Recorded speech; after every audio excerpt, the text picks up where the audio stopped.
folks, welcome back to another list of games with yours truly, Sam Healey. This list is going to be a top 10 list. Now, I usually am doing top 5 lists, but these were the 10 games that didn't quite make my top 10 list. So basically, this is going to be an 11 through 20 of the Essen Spiel games that I'm looking forward to, anticipating.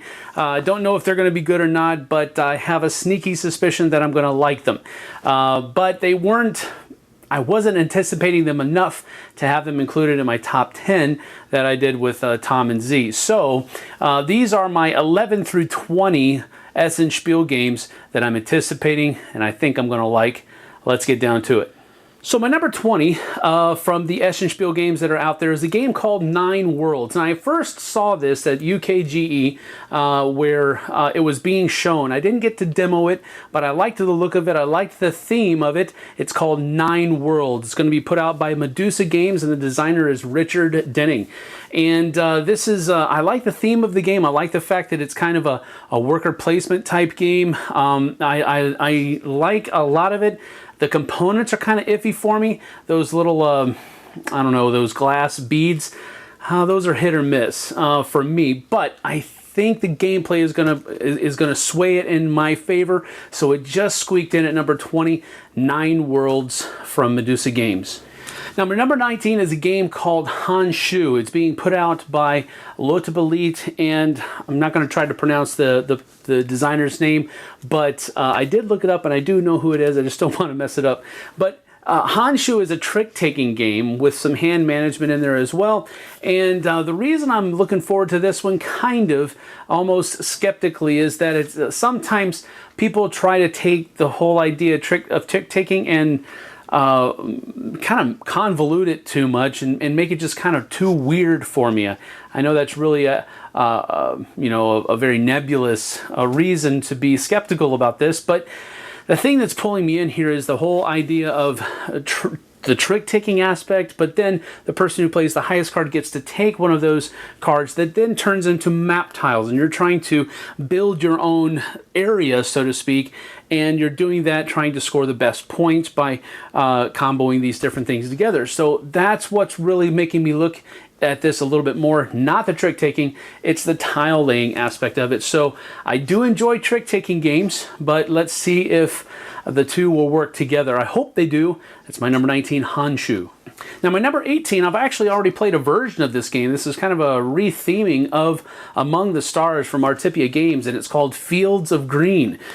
So it's kind of a farming themed Among the Stars, which is a really weird stretch. This came out of nowhere.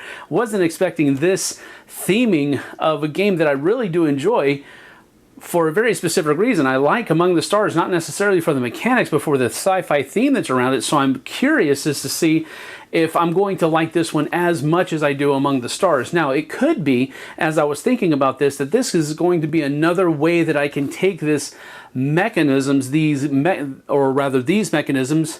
this game, and use it with a different group of people, a group of people that maybe don't like sci-fi themes and that type of stuff. So I don't know. I really did enjoy Among the Stars, so I'm hoping I'll enjoy Fields of Green as well. So that is my number 18, Fields of Green. My number 17 is a game from Zoc, which is not really usually my wheelhouse, but I really liked the look of this game. And again, I'm a sucker for tile placement and hand management, and this game has both of those. And it's called Kilt Castle. It's by Gunther Burkhardt. And the look of the game is really what turned my attention to it. I like the little tower tiles that come out. I like the fact of you have a very tight playing area. And so I'm really looking forward to this one. It's kind of, you know, on the outskirts of my radar, but it's still there, and I'm looking forward to giving it a try. My number 17, Kilt Castle. My number 16 is a game that didn't make my top 10. only because of the company that's making it. PSC Games, I really enjoy the Great War game that Richard Bork put out, the next one in the Command & Color series, but I was really disappointed with the miniatures that came in the game and how easily they snapped off the sprues and some of the pieces of the model actually broke off. So that was one of the main reasons that kept this off of my top 10, but I'm still really interested in trying it out. I loved Quartermaster General, the original version, so this World War I version of it really looks like it's going to be interesting, and I hope that the models are a little bit better than they were in the Great War. So that's my number 16, Quartermaster General 1914 by Ian Brody, coming from PSC Games. My number 15 is a game called The Arrival. Now, the cover of the box looks really creepy. You know, it looks like there's a couple of kids walking on the beach, and there's this huge lumbering figure with a massive sword coming out of the mist, and just looks very creepy, very mystical. And it made me pass it the first time because I thought it was just going to be some creepy kind of horror type game. But then I read some more about it. Martin Wallace did this, and some people are calling it a Martin Wallace game for families, which is interesting because usually Martin Wallace is known for doing those really gamer games that are just very heavy. So I'm interested in trying this out just on that alone, but then I read some more, and this is actually based on Irish or Celtic mythology or lore. And you know, my lineage is Irish. So that has another reason that I'm just interested in trying this game out and seeing what it's like. So my number 15 is The Arrival, coming from Games Up, and it's designed by Martin Wallace. Now, my number 14 is a game that didn't make my top 10 because another very similarly themed game was on my top 10. Sola Fide was on my top 10. So Luther das Spiel is on my 11 through 20, specifically number 14. But another reason why this made my top 20 for Essen Spiel games is that it is a lighter version, apparently, from the description that's been given on The Geek, of the same Reformation era history. Sola Fide is going to be a little bit heavier, a little bit more of a gamer's game. Das Spiel, Luther das Spiel, is going to be more of a family weight game. So that's why I'm interested in it, because I'm very intrigued by that entire period of history, and having a family weight game that we can go over that period of history with is very intriguing for me. So my number 14 is Luther das Spiel from Cosmos, and the designers are Martin and Erika Schlegel. So that's my number 14. My number 13 is an historically themed war game called Far East War 1592. It's being put out by Imgen Creative, and the designer is Alan Wang. Now, this one is piquing my interest because it's taking the countries of China, Japan, and Korea back in the feudal era and pitting them against each other, trying to capture their opponents' territories and that type of stuff. So I'm really interested in the game. I love historically themed games anyway, and historically themed war games are also in my wheelhouse. So I'm really looking forward to this one. I hope that it's really cool. I've seen some add-ons that you can get through it, and they're amazing looking, but they don't come in the game in the base box, so whatever. But I'm really looking forward to giving this one a try. I hope it's really good. That is Far East War 1592. And my number 12 game is a game that actually made Tom's top 10 list, and that is Adrenaline, put out by CGE, and the designer is Philip Neduk.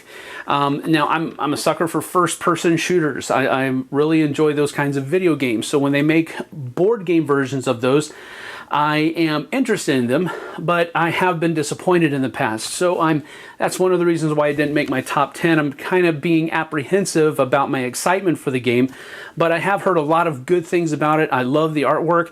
The new box art that just got put up on The Geek is really, really cool looking, and I like that a lot as well. So I'm hoping that this is a good game, but we'll have to wait and see. My number 12, Adrenaline from CGE.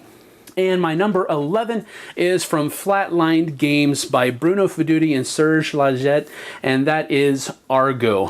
I like the fact of having a semi-cooperative but still competitive game where if too many of those astronauts die, the aliens win. So you have to play semi-cooperatively to make sure that not too many astronauts die as they're trying to escape this alien-infested compound. So I'm really interested in Argo. I like both of the designers for the game, and so I like the way the game looks, and I'm interested in the kind of gameplay that it is touting itself to use.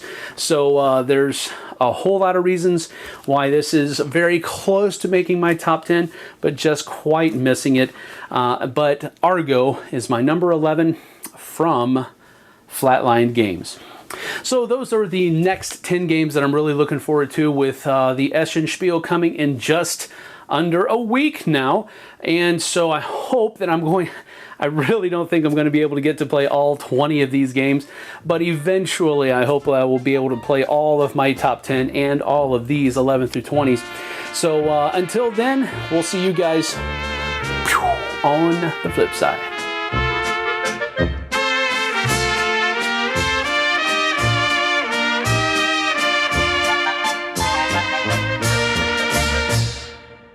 Thanks so much for watching the Dice Tower videos. Find more great videos and reviews, as well as our top-rated audio podcast at Dicetower.com. You can also find other great shows at Dicetowernetwork.com. I'm Eric Summerer, and you've been watching The Dice Tower. The Dice Tower is sponsored by Cool Stuff Inc., where you can find great games for great prices.